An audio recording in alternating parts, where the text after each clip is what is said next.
Thanks, Bryn. Fire truck coach over there. No, he didn't. It's just a sweeper, not the fire truck. Okay, we'll call the meeting to order, and we're gonna start with the pledge. It'll help.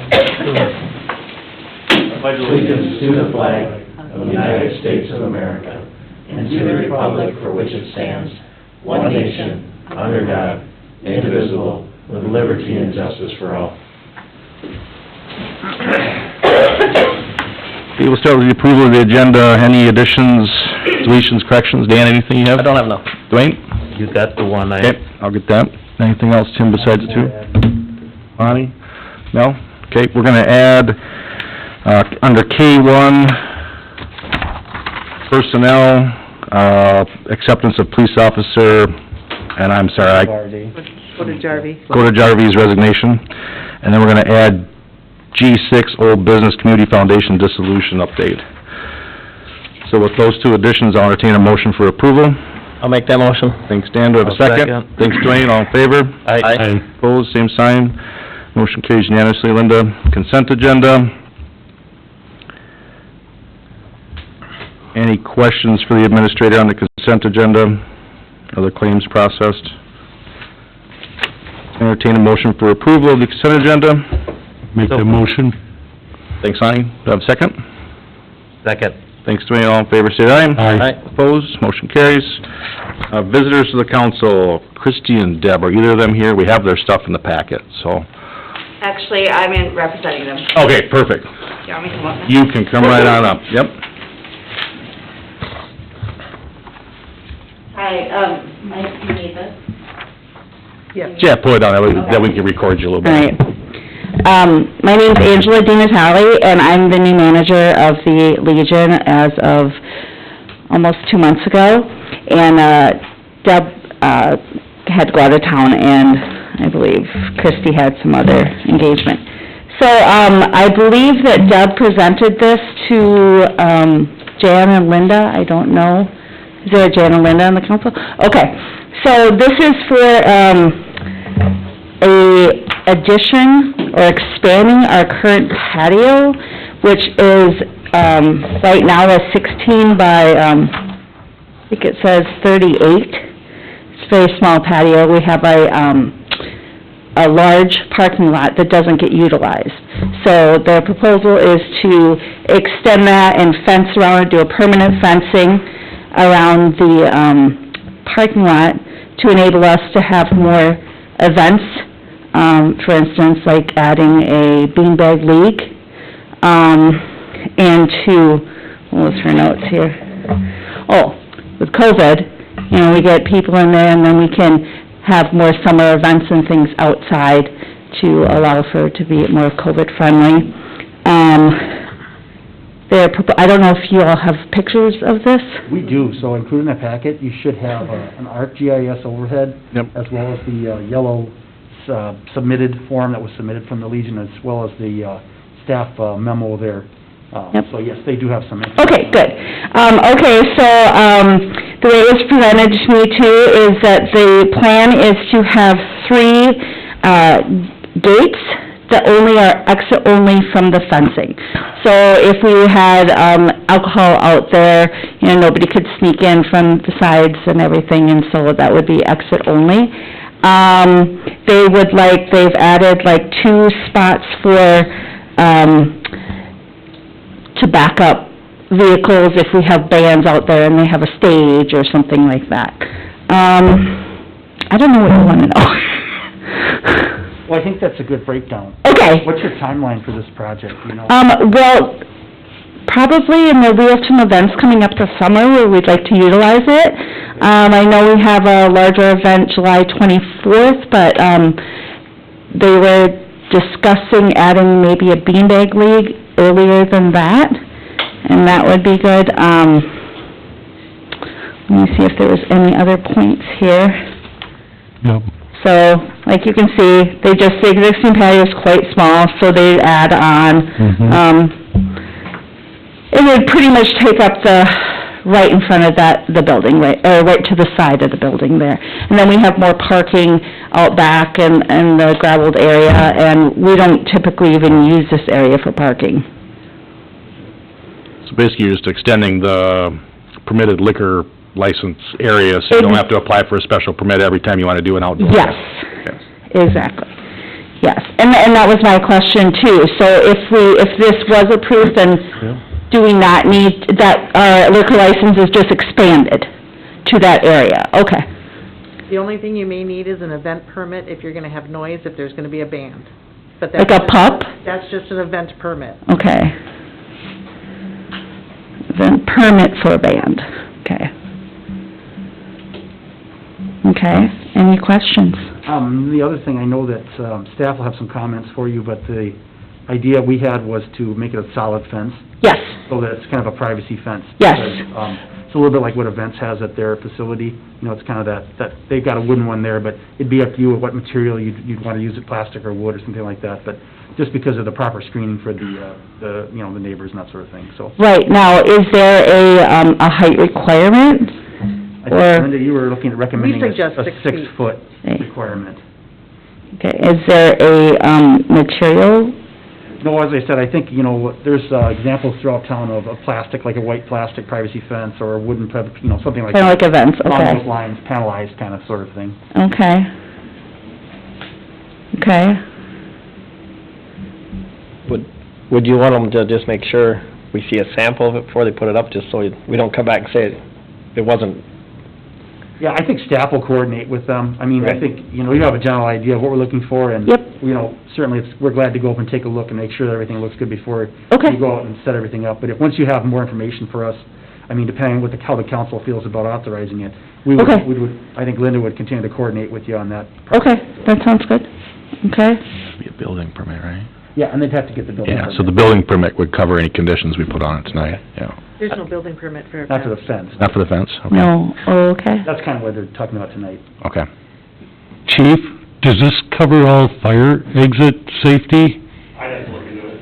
Okay, I'm just curious, Yeah, I don't know. depending on how many people they got out We there. still have 2 other exits from the building. Right. So a front and a back, and then, so there's 3 exits as of night now, and then, yeah. I just meant if there's a ton of people out here in this patio, yeah, I and there's a fire or something. Yep. Is there enough to get everybody out? Well, they're gonna have 3 gates, exit gates.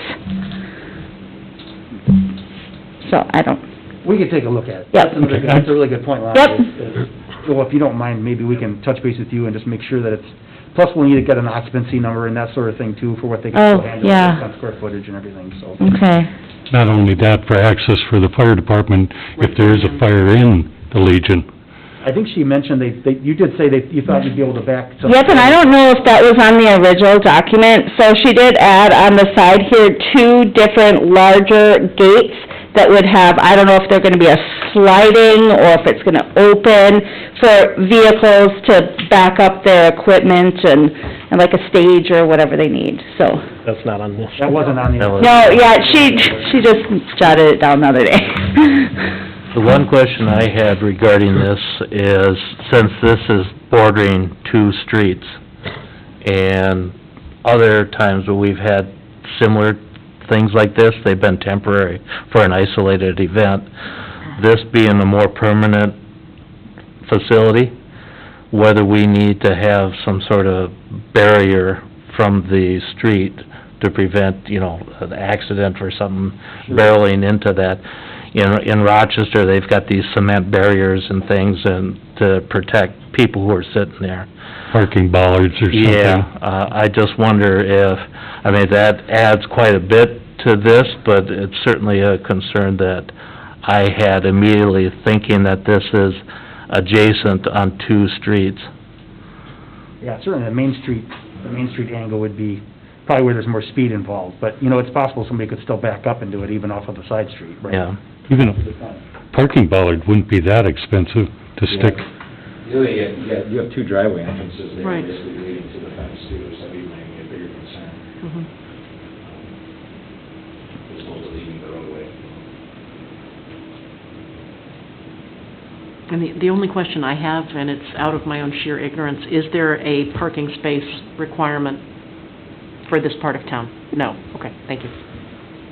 And there are handicap, because we're on the main street, there are handicap. No, that I knew. Yeah, okay, yeah. The front parking, I just Yep. don't remember if there was Yep. an off-street requirement at that part of town. Mhm. Okay. And Linda did take a look at the sight line too on the corner. Mhm. Yeah, you can see that it's- So we did check yeah. that, but, yeah, I hadn't considered the concrete barrier aspect of it, but that might be something that you want to take a look at for sure. I don't know. If you're going to look at it, I think parking bollards would be the cheapest way to go, and it's still effective. Sure. Can you tell me what you just said, parking what? Parking bollards, you put up, just cut a hole in the pavement, whole hog or whatever down, and you put a steel, Okay. pipe in the ground with Okay. a plastic cover on it. Kind of like what we've got actually right out in front of, the council chambers. Okay, Right by the door there, you've got a couple of bollards sticking. Okay. Up the surface there, so. okay, It's the easiest, fastest, cheapest way to do it if you're gonna do it. okay. Okay. Anything else, any other questions from council? Okay. So, I guess what we need to do tonight is just give, staff direction that, I'll make the motion that we approve the additional fenced-in area conditioned upon meeting the safety requirements, like we talked about, the 6-foot and whatever material it's gonna be, that staff works with them on that. So approving the concept, but then staff will work through to make sure that everything was followed, so I'll make that motion. I'll second it. Thanks, Lonnie. All in favor, state aye. Aye. Opposed, motion carries. Thank you very much. Thank you so much. Are you also talking about closing Main Street? Nope. Nope, that's not you? Okay. Okay, the next one was Trevor, the Bretzman? Okay, Trevor's back there, okay. Wasn't sure if it was all taken care of with one swoop there. Hello, it's actually Travis Bretzman, Yep. that's fine. Okay, thanks, Travis. Yep, so I guess I'm here tonight to talk about, possibly blocking off, it would be the Main Street, on July 24th. I'm with a group called Steelhurst Militia, we're a 501c3 nonprofit organization, and our group was asked by the Legion if we have a motorcycle ride out of the Legion, on July 24th. So the idea is, in front of the Legion, we'll have all of our bikes there before we go on a ride, and we'd like to have the color guard, which, they said they would do it if we got your approval to block the street off.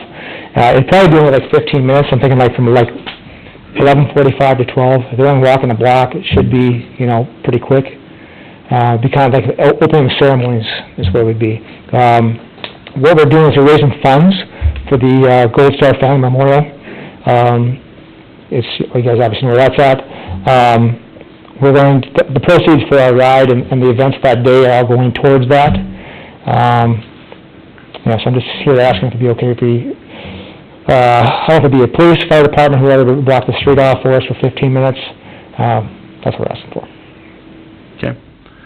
Any questions on that or comments? I mean, it's a Saturday for 15 minutes, I think we can accommodate that. Travis, do you work with the Legion Riders? Is your group a subset of that, or is it? No. totally separate? Totally separate. We do, some of the stuff we do are events, like bike nights, and we're doing another rally down in Elba, Minnesota. So we're just kind of promotions is what we do. Chief, is that something our officer on duty could help with if they weren't on a call? If they're not on call, I'd ask Linda about barricades.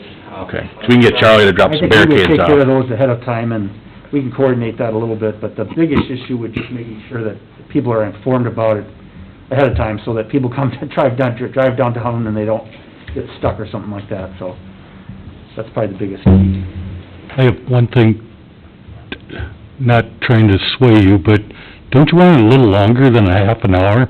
The reason I'm saying this, I've been part of these rides. People like to come out and just check out the bikes, come downtown, check out the bikes and that. Give them a little more time. If I were you, I'd make it an hour.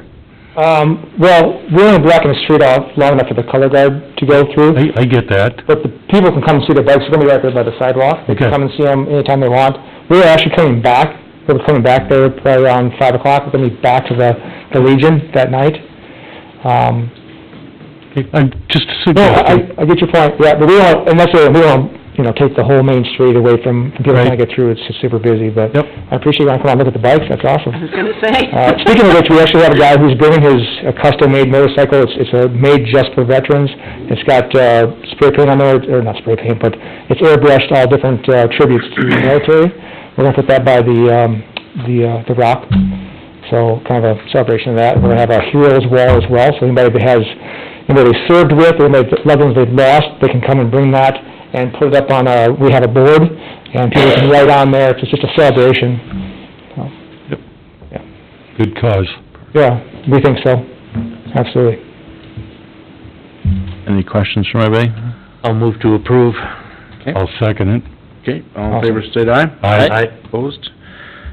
Thanks, Travis, and what we'll do is we'll get with the police chief and we'll get with Charlie to get some barricades up there on Friday night, drop some off on the sidewalk, and we can just swing them over and close the street that day for the... Yeah, somebody here, whoever I talked to has my email, so we can communicate that way. It's in the application here too, yep. Okay. So, okay, thank you very much. Yep, thanks for your time. Appreciate it. Okay. Mayor's report, I just got one thing, talking with the fire chief before the meeting, Saturday morning, this coming Saturday morning, the street in front of the fire hall will be closed till noon? Noon, 1 o'clock for some training and testing, so, just so we can get that on the record if anybody's driving by. Public forum, Matt Nelson.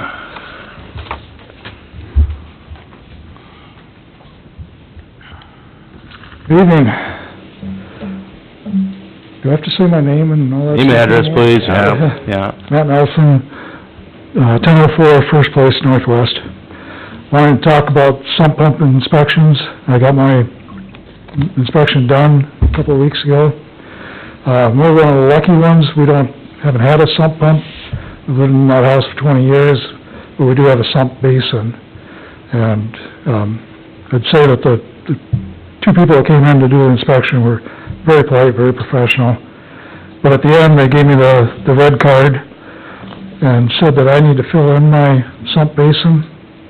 And I really don't understand that. I don't want to fill it in. Our sump basin always has water in it, but it goes up and it goes down and goes up and goes down. If I fill that in, I'm not sure where that water's gonna go. And to me, the sump basin isn't really a safety issue. And I get why we need to inspect the sump pumps, make sure that they're not discharging into sanitary sewer. But to fill in the basin just really doesn't make any sense to me. Now, I was looking at your ordinance, the amendment to the ordinance, and I'm just wondering, would you guys be willing to change section 53.122, that last sentence that says, when a sump pit exists in a building, it shall have a pump installed and no empty pits shall be permitted. That's a good question. We wanna handle why we're Sure. filling those? Yep, Yeah, thanks. so we had this conversation at the city council level. One of the discussion or talking points was exactly this topic. What we found in other sump pump programs is, we've seen homeowners, inspections scheduled, inspector comes, they pull the pump, put it in the closet, yep, I have a basin, look, it's fine, there's no pump in there. Inspector passes them, they leave, and then they go back, put the pump in, and pump it to the sanitary sewer. So it's been a problem in some of the communities that we've worked in. So the discussion of the city council was, well, what do we do? And how do we handle the basins without sump pumps? And it's been a point of discussion. It's been, I think, asked a couple times of the council what we wanted to do. And the conclusion was what you just stated, the ordinance, and that was our recommendation. That's what the council action was at that time. And I think you have actually two options. You have to either cover the sump pump basin, basically cause more hardship than it would be to pump it right if you were to pull the sump pump out, or put a sump pump in and properly discharge it. So putting a sump pump in is an option, and obviously discharging not to the sanitary sewer with rigid piping, so. Yeah, 'cause if I fill that in and then I've got water in my basement,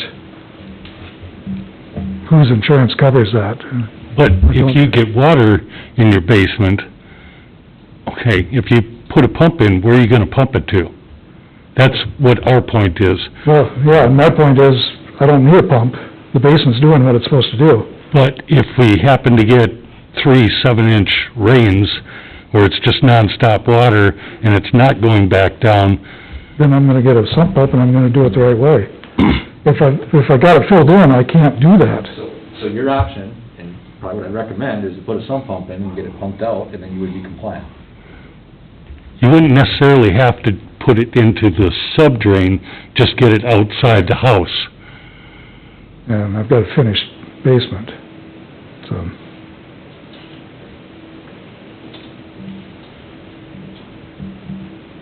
And where's your sump pump? The basin? In the utility room? No, it's underneath the stairs in the basement. Yeah, when she came out to do the inspection, I just opened the door and I said, there it is, it's underneath all that stuff. She had to pull all the coolers and everything else to keep in that out of there in order to take a picture.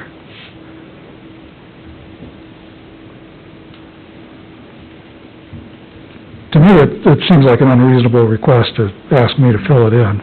I've lived there for 20. Either fill it in, or you can put a sump pump in there and discharge it outside the house with a rigid connection, so.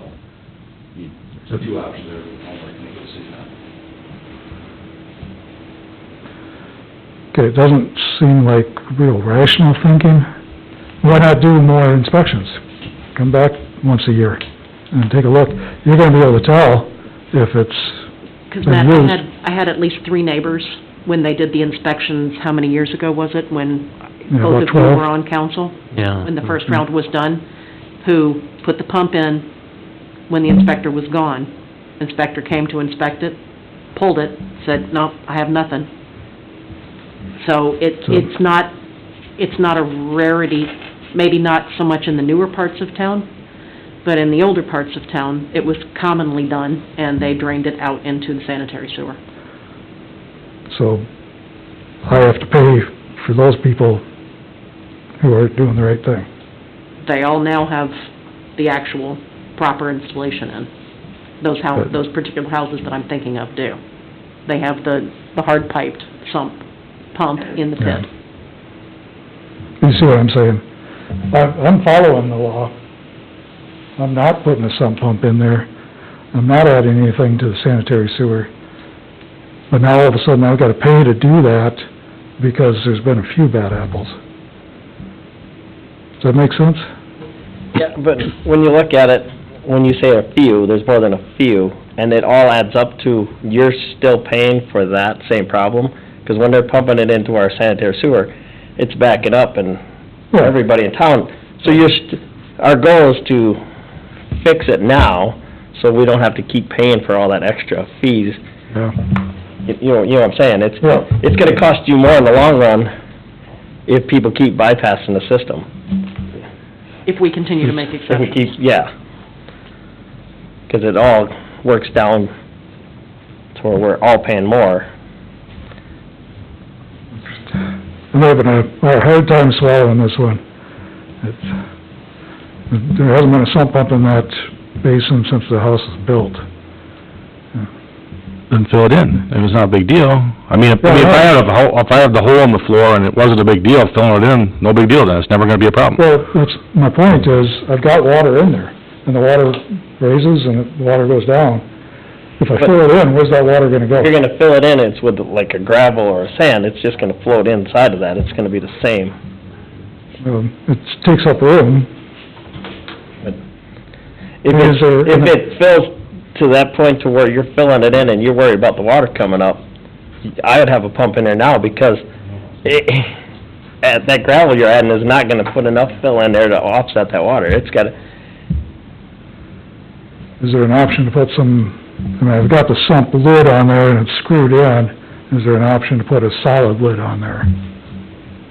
You still can take it off. The whole key is, we don't wanna make it so people can take the lid off, stick a pump in, open up their drain, dump it right down the sewer line. Yeah. There's no way for us to police that unless we know that there's a sump pump and it's hard-lined outside the house.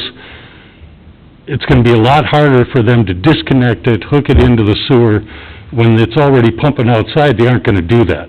This is our assurance of cutting down on the I&I. That's what this whole program was for. And everybody has to do their part to do it. I had to do it. A lot of other people had to do it. It is a cost for all of us to fix it correctly, but once it's fixed correctly, we won't have this issue in town. we will cut down our I&I and the sewer costs tremendously with this program. This was tried how many years ago? 15, 20 years ago? 12. They bailed out on it and didn't follow through. If they would've followed through at that point, we wouldn't be here right now. I think, okay. I think it's hard for you to tell me to do something in my house when I haven't made any changes. I haven't done anything in the house, and all of a sudden you're saying my house isn't...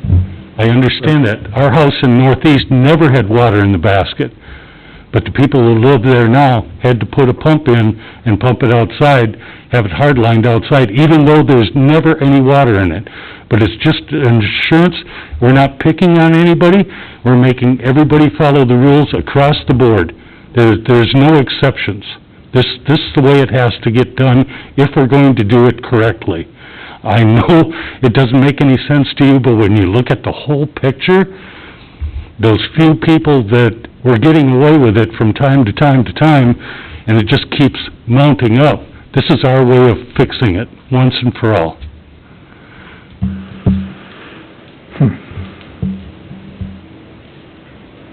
All of that adds to our inflow.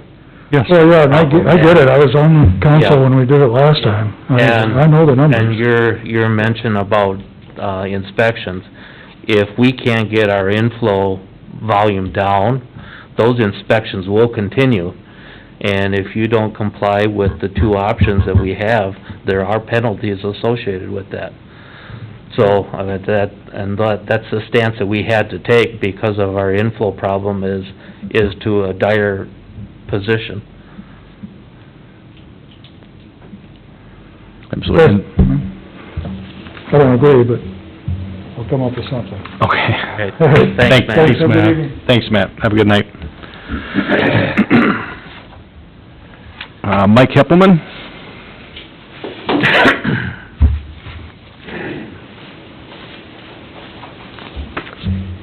Hello, my name is Mike Heppelman. I live at 25680 625th Street in Casson. And I understand that I can't come in front of you and speak about something in which there was an open hearing already. So I will not be speaking in favor of or in opposition to the Bigelow development in 625th Street. But what I may have to use it as an example because I do have some issues with the communication that we received with regard to that project. First of all, we received 4 days' notice that there was going to be a planning commission meeting regarding that annexation. 4 days isn't enough for me to do my homework, and apparently it's not enough for the planning commission to do their homework either. We didn't receive any notice that the city council was going to be having an open hearing regarding that project. None. So when nobody shows up to speak for or against that project, it's because we didn't know. The other thing that I'd like to speak about is the inaccurate information that we were given at the planning commission meeting. We were told incorrectly that the city could annex that property under the orderly annexation agreement that they have with Manorville Township. I do have a copy of the annexation agreement that I received about 4 days after the planning commission meeting and 2 days after the city council meeting. And it's very clear that property south of 625th Street can be annexed. Property north of 625th Street cannot be annexed. So, my suggestion is that, given the fact that you were given bad information at the last city council meeting regarding this annexation, my request would be that you review all open annexations recommended by the planning commission and check to see if they're in compliance with the annexation agreement, and if they're not, rescind those requests. Thank you. Thanks, Mike.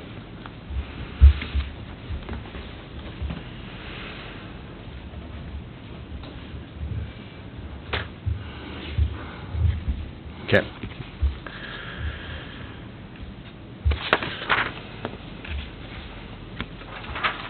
Going to G1, Old Business Ferguson Waterworks PowerPoint. Sure, including Connections. you've got a number of items related to the water meter replacement program that has been discussed previously. it's part of our AMI program, so automated automated metering infrastructure. This is an acceleration of that program. Basically, we found that there are a number of water meters that won't be able to be read by the new electronic survey. It's our Series 40 water meters, which are approximately 15 years old, 16 years old. They were installed as a bulk, basically, back in 2005. And so what we're looking at doing is replacing 800 of those. There are approximately 1,800 total in the system still. So it would get us, close to halfway there. Our department has requested, and so we'll just go through a couple of these items. So 1, 2, 3, those are all related to this. The department has really requested outside assistance, and Ferguson is a company that we would work with to basically replace these en masse, which would allow our staff it's time to do a certain number of replacements they normally would do. So included, you've got a number of items. You've got the project listing, how it would work, kind of like we've done with the WHKS, where they've taken over some of those inspections for the sump pump project. Ferguson would actually coordinate this. The other real positive that we see, if you go through their ISA, their G3, it talks about the terms. They would be entering all this information into our system and making sure that it lines up correctly, which would save us, I believe, quite a bit of potential user error in terms of data entry, simply because there'll be more people checking it. Our staff does the best they can, but we know that sometimes numbers get misentered, dial numbers. We have a certain number of dials, and different meters have different dials, and all it takes is one digit to be off, and you end up having thousands of gallons versus tens of thousands, or the reverse. It could be another way, too.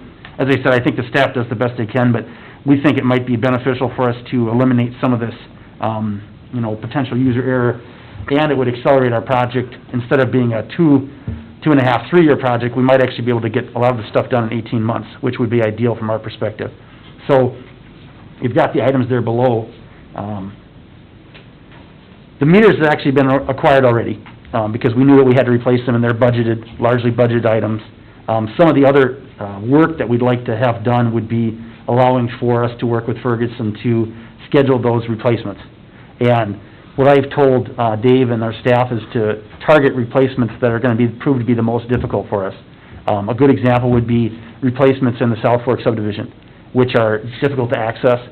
We have some homes, modular manufactured homes, that have difficult to access entryways and things like that. It eliminates some of the liability and risk for our employees, which is then covered by Ferguson and through their insurance and through their employees. So after reviewing this, I did feel like it was something I wanted to bring to you to take a look at for your approval and hopefully your approval, and just let you know that we do think it would be a positive for us. And in the long run, these costs would have been borne. This will just accelerate the cost a little bit. It'll speed it up a little bit faster, so. Are there any questions on any of that? I know it's a lot of information to take in. No, I mean, we know we need to replace them, just making it more efficient by... Yeah, I mean, it's definitely something that's gonna allow us to focus on the most difficult ones ourselves, and then the ones that have access issues. We do have a staff that's a little leery of some of those choke points and things like that, so. Okay. So do you need any action on that tonight? The action I'd be looking for would be to approve the, ISA. moving forward with Ferguson to implement sort of and if you look at that PowerPoint that was kind of included there with some slides, it kind of talks about how this whole program would work. They're gonna manage this project basically from top to bottom. They'll schedule the customer, like I said, it's not dissimilar to our, stormwater program that we're currently going through. It's very similar in that way, so. Okay.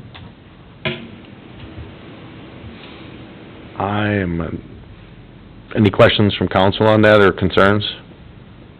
They will, I assume, be changing the contractor name from City of Mason City, Iowa to City of Castle? Yeah, I noticed that too, but I will say that they do this with a lot of different cities, and it's been an effective program, which actually, for me, was a benefit. So that is a mistake there, but I'll get that fixed for sure.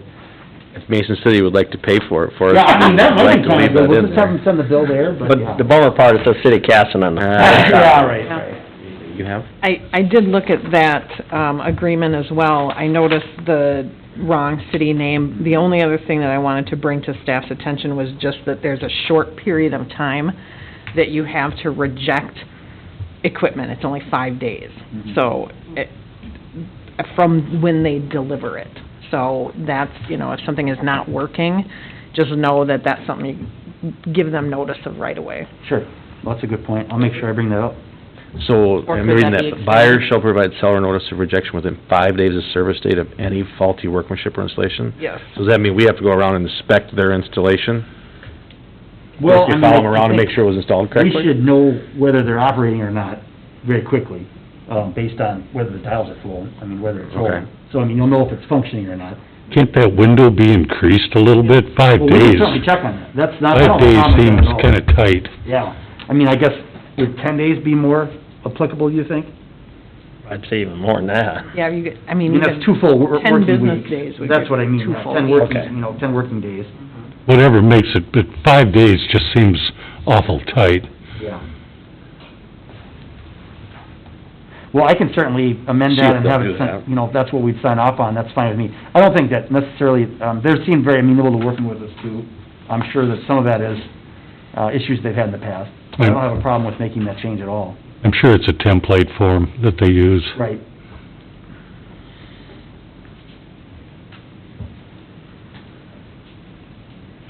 Okay. Any other questions, comments, concerns? I'll entertain a motion to approve.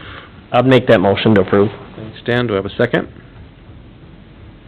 I'll second it. Thanks, Lonnie. All in favor, say aye. Aye. Opposed? Motion carries. Where's our green button? I was waiting for the Looking that look. over, I appreciate the feedback. Excuse me. Just have to choose there. Number 4, the sweeper sander quotes. So this was information that, should have received earlier today, and it's in Dropbox as well. We did have it on the agenda last week, I didn't have all the numbers in at the time, but, I've been working with Charlie, and I really appreciate his hard work in identifying some of these, items. Earlier this year, when we were doing our planning session, these were items that were discussed. Replacement of a sander, which is corroded and failed, and then also a sweeper, which is at the 15-year mark or 16-year mark, so we have a good idea that we need to replace that as well. In there, he's got a number of different possibilities. We did work very hard on getting a sander cost down, and we think we've accomplished that through utilizing a different type of sander. It's actually gonna be quite a bit less expensive, it's a tailgate sander. So, the aggregate cost there is, I think, $14,000. You take the optional $4,927, and you add that to the $89,558. So, that's far less than we initially anticipated spending on a sander, so I think that's really useful for us. It is gonna require us to utilize the dump truck and that sort of thing, but, the other items, we took a look at different types of, sweepers. After, Charlie reviewed this, he is recommending to go with the Timco, 600. It's the same type of model we have right now, and primarily he's recommending that because of its ability to, handle leaves, and leaf pickup in a better way than the Elgin would. So their costs are not dissimilar, but the one he's got there doesn't handle, the McLean one doesn't necessarily handle the, catch basins and requires a dump truck because it would have to be dumped on a much more regular basis. Whereas right now, what they do is they just run the truck up to the dump and they dump the leaves directly, so it's kind of a time savings or a staff time savings. So the total cost that he had there was, right around, $232,715, which if you add in the other 15 or so thousand from the, sander, actually, we would be, I think, well below our budgeted, amount. I think Charlie indicated they had about $292,000 in movable property that was reserved. Is that right, Nancy? Like 245 maybe, somewhere in there, yeah. 290. Well, that was our goal, was to stay under the amounts that were authorized through the budget, and we think we've been able to do that. Okay. Any questions for the administrator on that? Thank Charlie for digging and you guys finding the stuff. So I'll entertain a motion. I'd make the motion to go with the Timco and the tailgate sander. I'll second. Okay, thanks, Mel. All in favor, say aye. Aye. Opposed? Motion carries unanimously. Fire truck quotes. And that terminology is maybe a little premature, because there aren't any quotes. I was gonna say, there's Which is good, no quotes. because it's gonna scare us when we do get them, right, right, Joe? No. What we really wanted to do was, I wanted to see if we could get permission from the council to start the process for the fire department to take a look. They are looking at replacing. Maybe you can come up and talk about your project a little bit, Joe. Yeah, so right now, our, engine two, our 1991, Pierce engine, is in, desperate need of replacement, so, Tim and Nancy and I have been talking about, numbers and different quotes and things like that. We've talked to a couple of different vendors just to get some pretty high-level, quotes on some fairly basic, engines.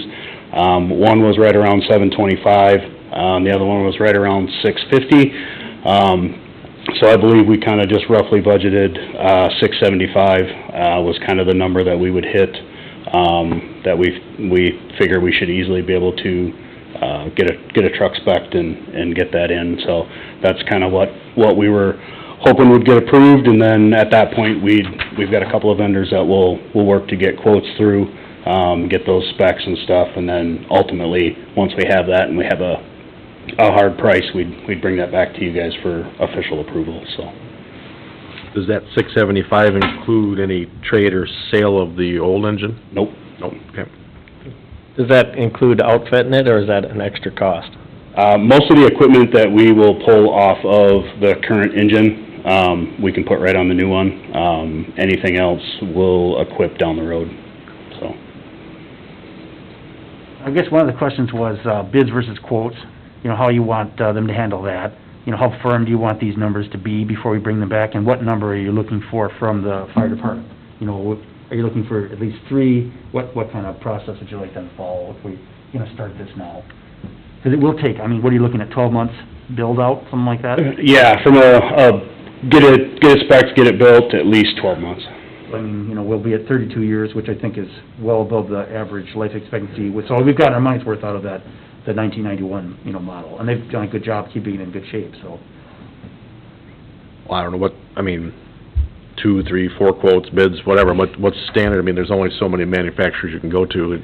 Yeah, we've got 3 vendors that are in this immediate area that we've dealt with before, 2 of which we would probably for sure want to secure bids from. The other one, we wouldn't, so it would just be a formality, to be honest with you.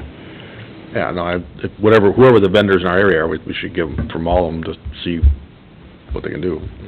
I mean, so what I'd like to see is like an official, like, spec sheet, so that, you know, what we're giving out is the exact same for everybody, so. Apples to apples. And that way, when we get prices back, if somebody says, oh, well, I could've gotten lower than that, well, if they didn't, they didn't, because I just want it to be very transparent to folks. And I mean, I'm sure the fire department will do a good job of that. Yeah, and it's ultimately, it's not gonna come down to who's the cheapest price. It's gonna be based on what the companies can actually give us, so. So a quote is actually better than a bid, because a bid gets kind of skewed at times, yes? Yeah, we would get exact prices. Yep. So, the prices that we would bring back would be, this is what we want, this is what we're gonna order, this is what it would cost the city. So, based on that spec sheet. Tell them what you're looking for, and they both have the same opportunity to quote the same thing. Yep, absolutely. Okay. All right, yeah, get some numbers. All right. Okay. Thank you very much. Thank you. Thank you. New business, IBEW engagement letter. That's just We got- informational. We got one more on the old business. Oh, yeah, that's right. You added Oh, I that. didn't, I put my note in the wrong spot. We added G6, old business, community foundation dissolution update. Dwayne? Yeah, yeah, this is in relation to the limestone pillar restoration that's going on at the North Park. The, Casson Area Community Foundation, which was in hiatus, was approached to, accept the monies that have been raised through the fundraising and the anticipated grant coming from the state in order to utilize our 501c3 account. And we met as a virtual meeting, having a quorum of 4 members, past members, current and past members, and all approved to move forward with the acceptance of those funds. And along with this, we would like to request from the city, appointing possibly Tim as the intermediary to handle the cash coming in and to, distribute it to Jenna Naraki, who's our treasurer, to be placed in the account. And then any bills that do come in, regarding the restoration, Tim to be act as the clearinghouse, just to make sure that the bills are appropriate before any expenditures are paid out. And, with the completion of this project, the Casson Area Community Foundation, as it currently exists, will then be defunct because we'll have exhausted all funds. And, I think there's potential plans for some version of the community foundation restarting at a later point, but as it exists now, it'll essentially go defunct once this is completed. So what we're looking for is, approval, to have Tim act as the intermediary, from the fundraising organization and the community area foundation for just the exchange of funds. Okay. Any questions for Dwayne on that? From anybody? So you're not, just to make sure I'm clear in my head, you're not looking for a dissolution tonight, you're looking for a dissolution at the end of the project? It'll just happen. It'll just happen, yeah. The city has nothing to do with the foundation. Okay. It's just the fact that we exhaust our funds, then we're gonna Sure. shut her down. Okay, that makes more sense. I just didn't hear you correctly. Yep. Any other questions? Lonnie, anything? No. Okay. Be a motion just... Do you wanna do that? I don't have Okay. a problem with that. Okay. And the way the process I expect it to work is that, Mr. Dingley is, gonna be moving forward, and he's gonna have bills, and some of his bills are up front. He's kinda got it split into three parts. And the same thing will, kinda the same way it works with this money will be the way it works with the state. So that's typically a reimbursement. So what they'll do is they'll have, when that's fully authorized, it'll be in fiscal year 2022, which is starting in July 1. And what they'll do is the money will be set aside and we'll have to spend the money, we'll get those bills. Now, the nice thing about it is it's very clear cut, because, he's gonna have to give us a supply list. I spent $6,000 on limestone, and then I can take that, pay it, and then submit that to the state for reimbursement. And, I think, it sounds like that's kind of the way we do it with this as well. So, so I expect that, we'll be submitting to, the folks who privately fundraised from CARES as well in the same way, because we anticipate that money was raised for this project. We intend to utilize it. Used on this project, yeah. So- That was the thing, is to make sure we have somebody that is involved in the project that can oversee it to make sure that's exactly what happens. So I'll make a motion to appoint the city administrator as the intermediary on the account. Second?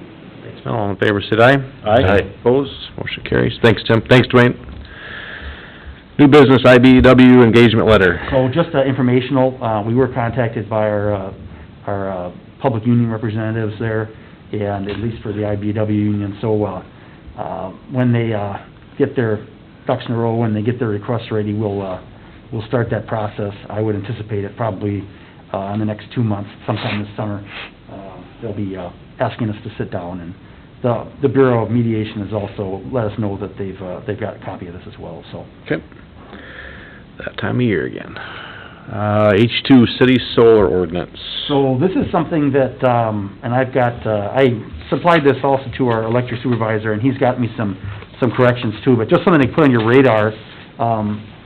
With the increased interest in solar programs and solar operations, I think, Nancy, we've gotten 2 potential projects through the NOVA portal already in the last week and a half. And to be honest with you, I'm not sure that they make fiscal sense for most people. That the benefit versus cost. Our goal is to make sure that no one gets sold a bill of goods by a vendor who isn't gonna be here. So we do, hope that, I know the question came up about, people going door to door with the solar projects. But, so this is just something that would, set some standards a little bit more specific to some of the solar, projects, partly because we know that neighbors are gonna have questions about as well. So especially with the ground mount, potential for ground mount units, that's something that some people may consider to be, less aesthetically pleasing. I mean, they certainly can be useful systems, and I think it's definitely gonna be coming, which is why we wanna kinda tackle it now before we see a whole raft of them.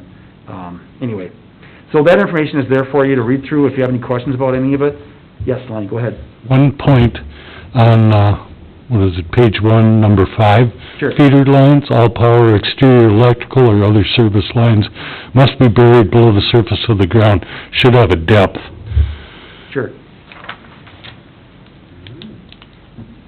Well, and I've got an update to that too, so Jared's recommending just saying all lines on roof, and then we'll add a depth on that too, so, I appreciate that, and I can get some information on what's a proper depth. The only question that I have on this is, I believe we already have at least 2 ground solar, old systems that I know of in town. Sure. Will they be grandfathered? I would expect so. And do we need to say I would anticipate that so? we probably won't retroactively try to enforce this. Okay. I know the city has a couple of solar, I don't know what panel sets, and I'm not sure that we'll go back and require the changes to those, but, we do know that it's gonna be accelerating them. In the long run, I guess that's up to the council and how you wanna enforce it too. I guess it's no different from the sump pump program, legally speaking, I don't know, how do we go back and, do we have ability to do that? I think that, I think that you can require, it's not like a non-conforming use where the zoning has been changed.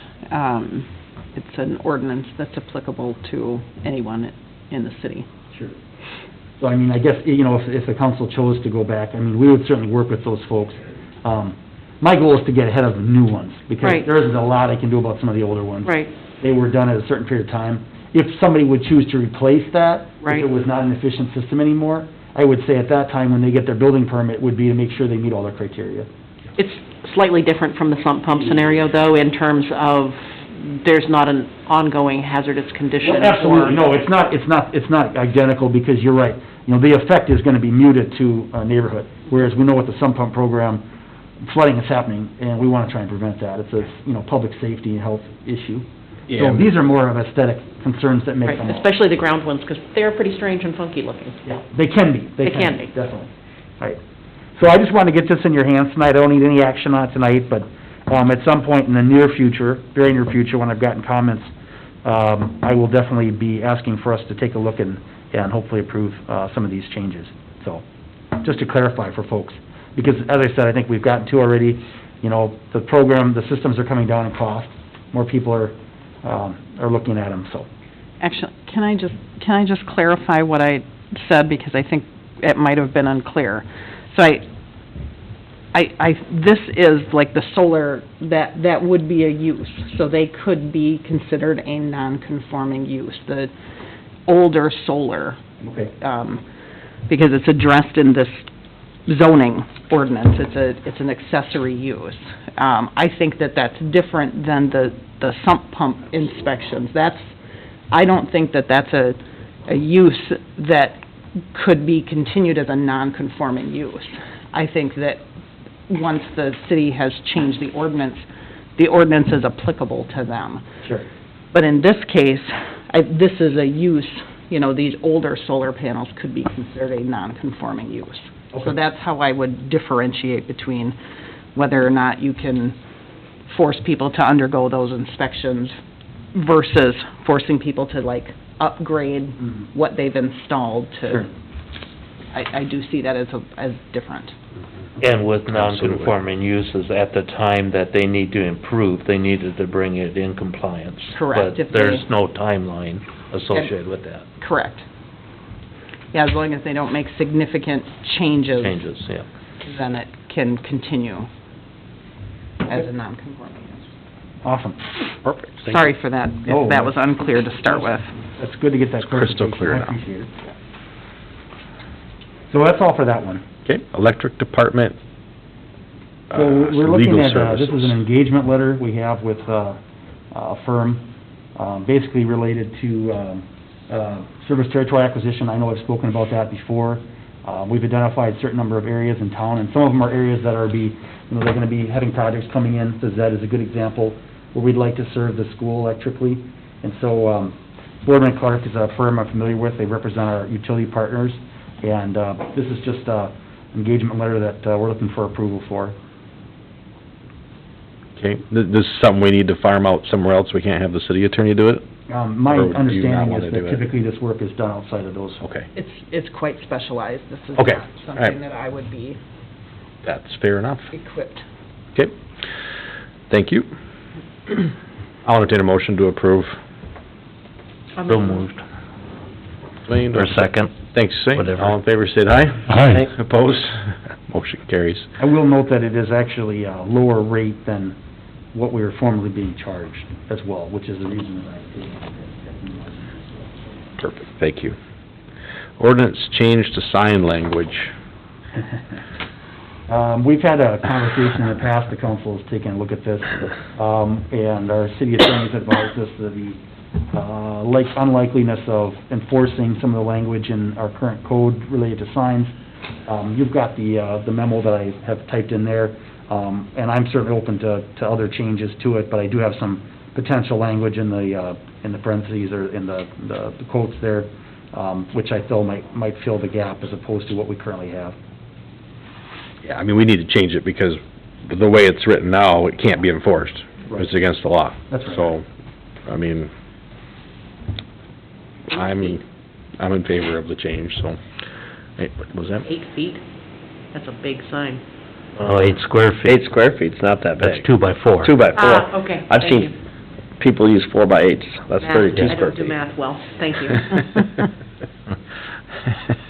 Yeah. That makes a lot more sense. Any questions on that? I mean, we have to do it, there's no choice, so. Okay, I'll entertain a motion. Well, I think we'll Oh, do you probably wanna, end up having... we have to publish this Yeah, and all I'll that end up stuff, publishing. okay. This is just so that, Got if it. you've got any feedback on it at all, and certainly the city attorney can weigh in too, I just tried to come up with something I thought was, I reviewed a lot of other ordinances and what they do and the changes they've made in the last 5 years, so... Okay, all right, so we'll have to go through the process Yeah, of I doing that, think we will, okay. if agreeable, we'll do a hearing for that. I'm fine with it. Everybody, kind of, the opinion is that Yeah, this so I is what think we have that's to do. probably the order we'd be looking for, would be to call a public hearing. Okay, So- all right. The only one question I do have is, on the 8 square feet, what do we want to limit to that when we've had signs as big as 32 square feet out there? Well, I think you can. My understanding is you can limit that. That is something that's still a Okay. possibility. The terminology or the free speech aspect of it, you can't necessarily, but you can limit size. So, I mean, that is up to the council though, I mean. And some of the larger ones weren't even in city limits that I saw the last time, so. But I know in past that there has been larger ones Yeah. at the Cass and Car Care, at that intersection that were larger, that's why I was just bringing that up. I have no problem with the size, as long as it's on their property and it isn't a safety hazard on a corner. So that's why I would take that out of there. They could paint the side of their house with the sign if they want to. I mean, I just don't want to limit it down the road. Well, I mean, as I said, that can be revised. I mean, if there's a different size that you feel is more appropriate, I mean, I do know that they've had I'm not sure what the larger size is, if that's a 4 by... It's a 4 by 8 is what it 4 by is. 6 or a 4 by 8 big So that's a sign. 32 square foot. Yeah. I guess I'd be interested in the feedback we're getting from the public versus, I mean, a residential neighborhood versus, for example, off of Main Street. Well, yeah. Small difference there. One of the reasons why we're even looking at this was a complaint based on some profanity that was on signs. Certainly, if you limit the size of 8 square feet, it's gonna be a little bit harder to see from any level of distance as compared to the side of their house. that's a sign that the flag is what had the big complaints, and the flags aren't covered under the sign ordinance. Right. Right. And I was just thinking the sign too, if you get some that put them along the highway, you're not gonna see 8 square foot sign where you would see as long as it's not obstructing anybody's view or in any, so. But that part of the ordinance is already in effect and stays, the setback and the, Right. Not blocking traffic, sight, Right. view lines. not sitting on city street.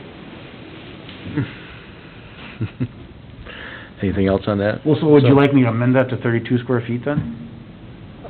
Because that would cover your 8 by... I would, the 4x8, 'cause I mean, they've been around, and people Yeah, have them I'm made. good with that, that's fine. I mean, that's your prerogative. I don't have any problem with that. I mean, it's just a matter of setting the terminology. Let your voice be heard. Put it down, we'll have a chance to vote on it. Yeah, then we can always move it, yeah. Roger that. That's what I will do. Thank you. Call for a public hearing. Yeah, I'll call for the public hearing, is that? I think that's the order of business then, would be to call for the public hearing on that. Okay, And when would you like to set the date for that? when can you have it ready? And we have to have it published in the paper though, right? I think probably the 26th, is that probably the Yeah, best? that's- Probably the most likely? second meeting in May, yeah, okay. May 26th. Okay. Administrator's report? Oh, well, we've got a lot of stuff going on, pretty fun stuff, a lot of projects undergoing here. The Park and Rec updates, things are moving forward, we're really excited about that. I'll be sending out some of these radio clips, so you can hear them ahead of time here. We're gonna be doing it on 3 different stations in Rochester, and I think they're really gonna be nice. We've already seen a big uptick of, folks getting memberships this year, so that's really good, because that's good base revenue for us, and hopefully good usage from the folks in town here as well. You can see the other projects there. Just wanted to highlight that Arbor Day celebration is set for the Friday. I don't know if you were gonna be able to attend or not, but, if you can, that's great. That area is gonna be overseeded as well over there. A lot of stuff going on at the legislature as well. Nothing finalized, but, in the next 2 weeks, I expect to see some of the conference committees getting set up. It'll be interesting to see who the members are for those, because that'll determine a lot of the different policies. Some of them that we support, and some of them that we really don't. There's some preemption. I know Nancy has talked about that a little bit before, and there's some concerns about that possibly passing. But then the fire protection districts, I think, is some of the more interesting legislation that might be useful for us in the future. That would allow us to have a little bit more synergies with some of the other communities in our area. So I think that's something that I'm definitely gonna be following as well. We really are trying to put out this information about this rental and utility assistance as well to residents. That was in our newsletter, and we've got it electronically for folks. There's money available for people who are behind on their bills, especially if they're renters. That is the biggest thing. We wanna make sure folks are keeping their lights on. We don't wanna shut anyone's lights off or anything more than we have to. It isn't we don't like to do that. At the same time, we still have to pay that bill. The electricity bill still comes due, it still has to be paid for, but there's money there, and as long as there is, we wanna try and support that. The 10th Street project, or 10th Avenue Northeast project, you may have seen flags up there. I know Brandon is working hard. We had a good meeting with the school yesterday to talk about some of the changes at the ponding up there as well, so a lot of good stuff going on there. And then you've got the events that I attended and things like that, so if there's any questions on those items. And then we have a few more items I'd talk about during my report. Thanks, Tim.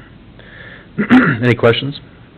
Okay, orderly annexation agreement. So, I think council members received an email regarding that early annexation, and I just wanted to run through it, because we had some questions, obviously, from a resident here, not town resident, but in the local area.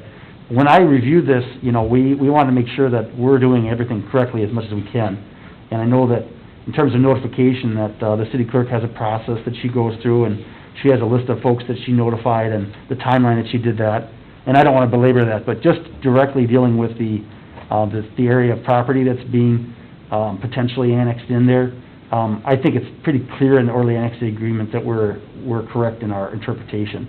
If you can look on that section, section 27 and 28, in their entirety are part of our early annexation agreement. Yep. So, I'm not really sure where the other interpretation of this is coming from, but I did include a map of that area as well, so you can kind of see what the early annexation agreement covers on the north side with Manorville Township. So, I'll just leave it at that, but if there's any questions with that, our goal is to always try and provide information as the best of our ability, so. So, to the question that was asked earlier, it was stated that it was very clear that something north of something can't be and something Was not south of something. included, yeah. But it says here, sections 27, 28, 29, and the one half of West 25th bounded on the north by 625th. Yeah, all of section It's 27. all section 28 and 27, and Okay. then, it does parcel out to the sides, but I mean, the way it's written is it covers those, and I believe that was the intention. Those The map that was sections are included. Yeah, the entire section's included. The parcel that we are looking at does, it is on the edge of that section, I mean, it would be, but it is covered, so. Okay. So if you misread the punctuation, you misunderstand the entire... Yeah, that's probably what's happened, is there's probably a misreading of it, but, yeah. I mean, when I reviewed it, that was, because if it wasn't an orderly annexation agreement, we wouldn't have pursued it without further negotiations with the Right. township. No. So I feel like we're in the right on that, but I just wanted to make that as clear as I can. What is the notification requirement for this? Actually, they're not in the city limits, there was no notification requirement. Okay.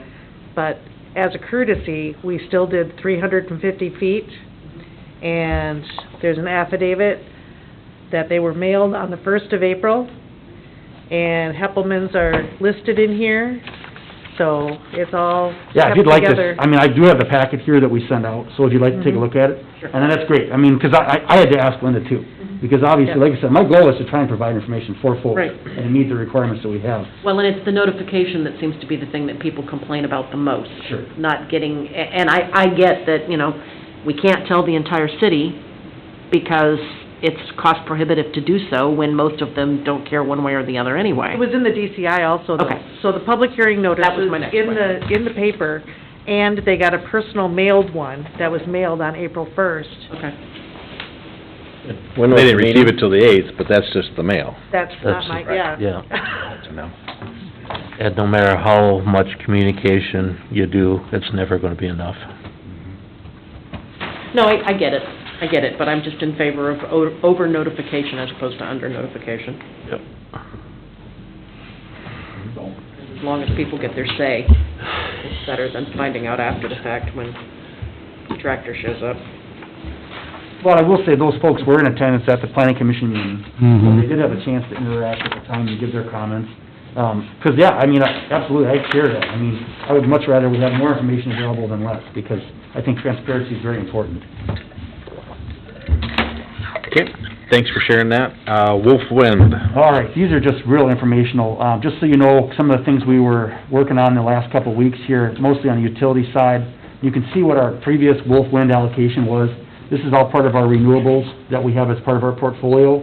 The Wolf Wind renewable was discontinued for us because it was a small piece of our portfolio and because of the cost nature of it. So it was reallocated. You could see there. The other item is, included there is also, we did a rec swap, which is a renewable energy credit swap. And that is nice because we'll be getting about $13,000 for that. So that is something that, whenever we can, we're always trying to take a look at making our portfolios more efficient and also to try and recoup some of those costs. The way that works, at least the way it's been explained to me, because it's a complicated process, is there's a market for those renewable energy credits, and what we basically traded present-day credits for future credits, that sort of thing. Because to certain people, they have more value or not. Like if somebody's doing a big project, they need to acquire them immediately, whereas we may be able to defer some of those, so. Perfect, thank you. The rec swap. That was what I just was talking Okay, about. so both those are combined then? Yes. Okay, now, it wasn't I a kinda separate... just one right through. All right, just making sure there wasn't something I missed. No, you're good. On to the engineers report. Yay. Thank you, Mayor and Council. Just FYI tonight, this letter was sent out to the citizens in the Little subdivision and also Casson Meadows. It's either Monday or Tuesday, so I don't know if it's been in the mail yet, if it's been received, but we have notified all these property owners with this letter, just to let them know of our proceeding street improvement projects.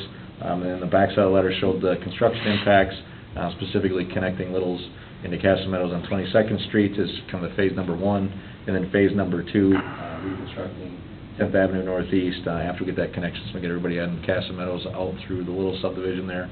And then the other thing Tim touched on it, the pond improvements.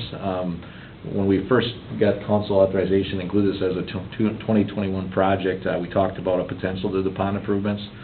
Staff ultimately is recommending to move forward with them.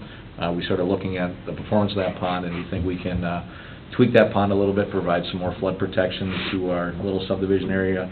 You probably remember in 19, that area was hit pretty hard with flooding, so anything we can do to make it better, I think is very important. So we are looking at cleaning that pond out, making it deeper, ultimately providing a higher level of protection, the higher rain events, and then the smaller events we'll be letting out at a higher rate, but those 2-year events typically aren't flooding and impacting people's houses. So I think that's an important project from our stormwater flooding perspective, so we're proposing to include that in the project. It's probably a $75,000 excavation of that pond to make it bigger.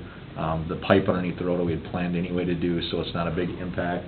Assuming that money would probably come out of our stormwater fund, so I think we can definitely absorb that. I think it'll be a good kind of bang for our buck there with respect to flooding. So just wanted to add that in there. If there's any objections, let me know on that item. And then Tim mentioned we did talk to the school about maybe placing some of that fill on their property there to help their grading out. It kind of falls off there.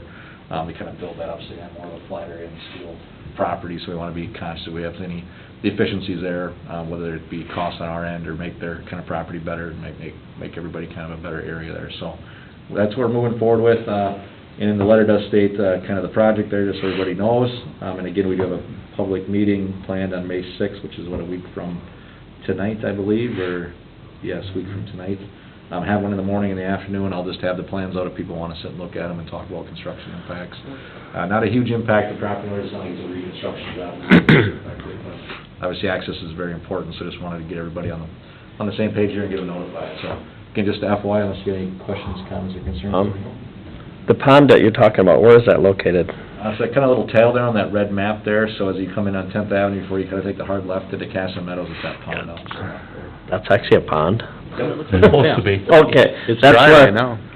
Good. That's where I was, just wanted to make sure. We're gonna dig it down, provide a little different outlet. It's been a maintenance problem for maintenance staff. There's a perforated little pipe in there, gets debris caught up on it, so we're gonna change that. We're gonna have a little area of a dead water that'll have water in it all the time, and that'll provide a better outlet, so the water has to go underneath the surface of the water and into the piping to get out, so it's gonna be a lot better project with all the clerks too. They struggle and spend a lot of time out there mowing, so I think it'll be a better project overall, so. I always just thought it was a wet spot, not necessarily a pond, so. It is a that pond, was- Any time frame on this yet, as far as? Sometime this year, I mean, we'll be wrapping up some ponds. The 22nd Street That's gonna come connection. first, so. Yeah, that's gotta come first. We're working on the local developer. We're talking to him about maybe potentially doing that project and some cost sharing there, so they may be back before the council here sooner than later as part of their development agreement for the Casa Meadows subdivision, so. Okay. Plan on starting construction here this summer into fall, so probably leave the construction project, over throughout the construction season with the intent to get it paid before winter and leave it kind of open, so. The part there on 22nd, I just had a couple questions from people that live over that way. They were just wondering how it will affect with the bike path, how will all that lay out and... Absolutely. So, it's gonna work out nice with respect to the road grade. That road grade's kinda steep through there, but Yep. it's not, too steep for a road. So the bike path there is gonna have to come down about 4 feet. So when we cut that down, we're gonna dig the bike path back and then drop the bike path and keep that at a nice slope, less than 5%, so it meets all of our trail designs. And then we'll also have a ped ramp there at the end of the trail, so the trail will come down to the road. The curb and gutter will be extended from the west to the east to the trail as an urban section. We'll have pedestrian ramps there to make it ADA compliant. It'll just be a street crossing, and then we have some signage there. So Okay. it'll feel just like kind of an urban trail that crosses the road, so. I just had a couple questions for that, Like a so... Douglas where it crosses the road Yep, type thing, yep, similar, yeah. Absolutely. I did get a phone call from a, property owner up in this area, and it's not directly related to this, but there's a large arborvitae, bush shrub that's right on the corner of 10th Street and 9th Avenue. Just as you go around the corner there, it completely surrounds our street light and sits about probably 5 foot high. And, there's some concerns about the site triangle coming around that corner. I'll shoot Public Works and Electric Department an email and have them look at it. Yeah. As part of this, we certainly Removed, could is that the get it out. concern? Yeah. Probably needs to get removed, is that the concern? Well, yeah, I mean, it does, if you've got, driving a sedan, it's hard to see around that corner. And because there is no traffic controls, people whip around that corner pretty quickly. That's 10th Avenue and 9th Avenue. Yeah, it's the house right at the very end of 10th Avenue. Okay. It's the very first house right there in the corner. There's a large shrub right, completely surrounding a street light there. Coordinate that with Public Works. See when you just come out. It's the one that has the white fence directly at the end of 10th Oh, yeah, I know which one you're Avenue. talking about. That was it. All right, thanks, Brandon, appreciate it. K1, police officer's resignation letter. We have that letter on your desk.